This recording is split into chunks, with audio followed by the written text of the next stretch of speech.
একটা বোবা প্রাণী হয়েও লালটু আমাদের অনেক আপন ছিল।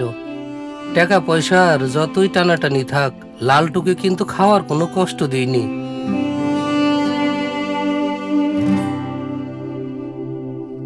কি যে গরম, পানিটা খাতি গেলেও গরম লাগছে। আব্বা, আমাদের একটা ফ্রিজ থাকলে ঠান্ডা পানি খেতে পারতাম। ফ্রিজে কি মেলা দাম?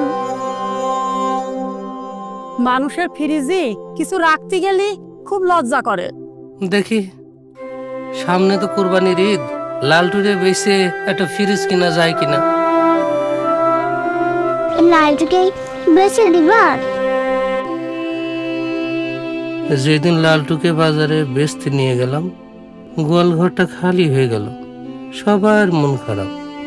গরু বিক্রি করে মিনিস্টার শোরুমে গেলাম একটা ফ্রিজ কিনতে। অনেকগুলো ফ্রিজ দেখে একটা পছন্দ করলাম। ফ্রিজ কেনার সময় শোরুমের ভাই কটা কার্ড দিয়ে বলল, একটা ঘষেন।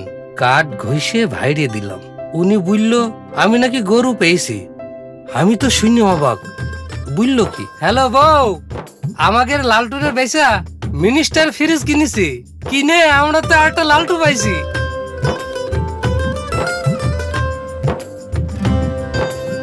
এক লালটুরে হারিয়ে দেখি আর এক লালটু পালাম। ফারুক হোসেনের মতো এমন অসংখ্য মানুষের মুখে হাসি ফোটাতে নিরলস কাজ করে যাচ্ছে মিনিস্টার। তাদের এই খুশির অংশীদার হতে পেরে আমরাও আনন্দিত।